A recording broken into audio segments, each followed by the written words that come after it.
What's up YouTube? This is Collect Pokemon and welcome back to another video. So you can see that I'm putting on a mask, but I don't really have to because I'm technically indoor, but I just want to show you how cool this mask is.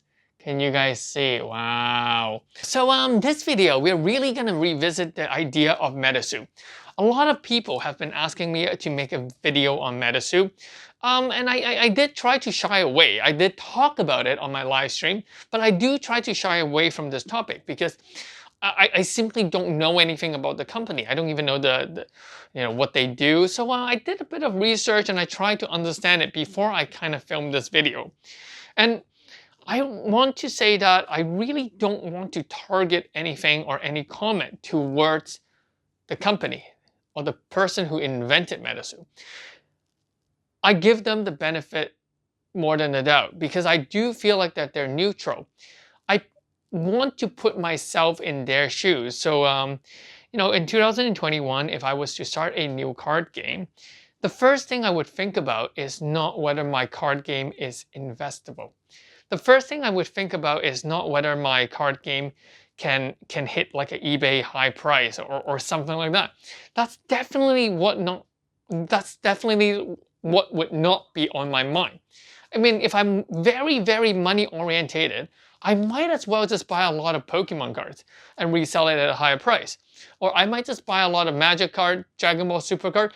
There are so many better things to do to make money than to hype up a card game, to draw all the artists, to do all of this.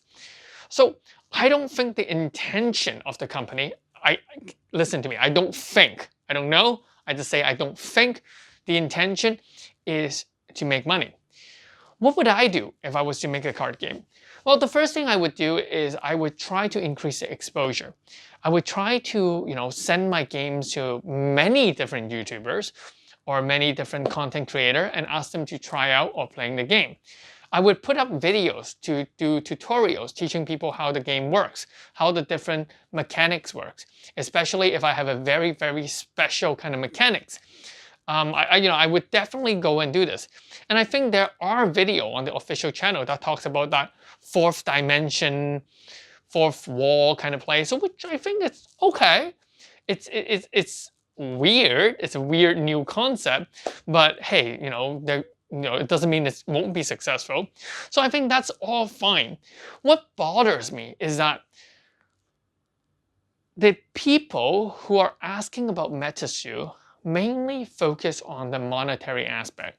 They focus on the investment aspect. So if I was a company like Metazoo, I would actually be very, very pissed off that my first edition box that I would release 3 months or 4 months ago, it's going for $3,000.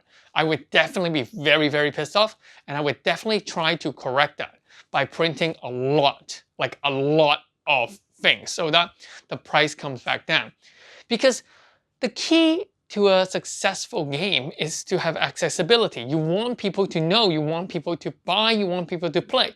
And given it's such a new game, people are not going to pay $3,000 just to crack open the box. And not to mention, even on YouTube, we're not seeing that many people cracking open the boxes.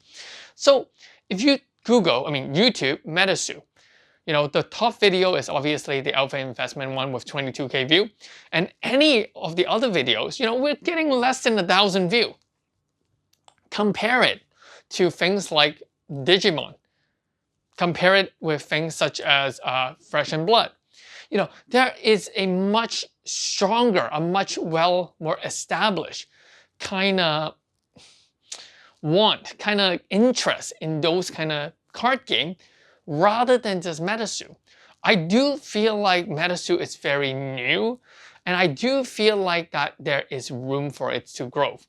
But for the people who are watching my channel and really want me to talk about the investability into Metazoo, I think that if you're trying to think about just the investability and you want to buy a box hoping to flip it in the future, I personally think that you're actually killing the game. You're actually pushing the game to off a cliff or something. I mean, if you really like that game, you should let those products be much more accessible to people, not to hoard them and sell it for a higher price. That doesn't make sense for me. The reason why a lot of card game is, the first box or the first set is so expensive is that back then people don't know about it. People want to open it. There's more exposure to that game. I mean, Fresh and Blood, the first edition Alpha box or WTR boxes, it wasn't that expensive. Dragon Ball Super, when it was first released, Galactic Battle, was not that expensive. Digimon TCG, one booster box, it is expensive, but it is only around $100 to $200. It is still very affordable.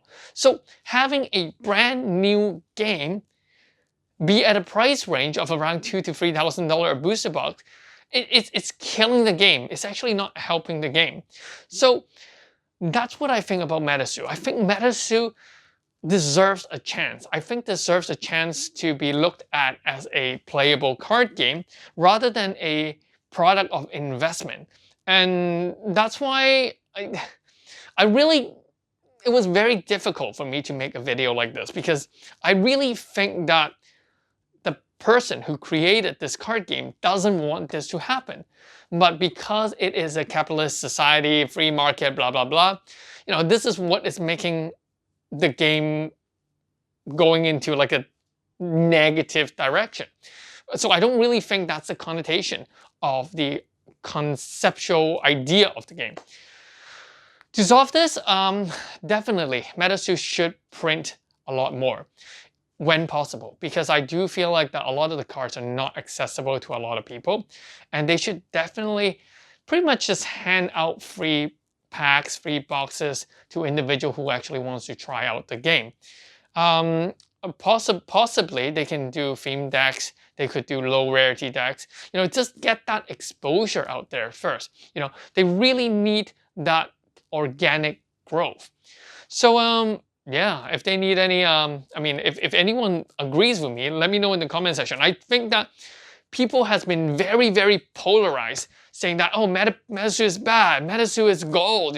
It's a very, very polarized group of people saying these. But I think that I stand much more closer to the middle. I think that the game deserves a chance. And that, people who are just investing and flipping, flip other things, give this game a chance. I mean, you can flip Pokemon cards, you can flip, just other games. It's just so silly. It's just the mentality. I don't even want to repeat myself, but anyway, I'll catch you guys in the next one. Peace. This is Collect Pokemon.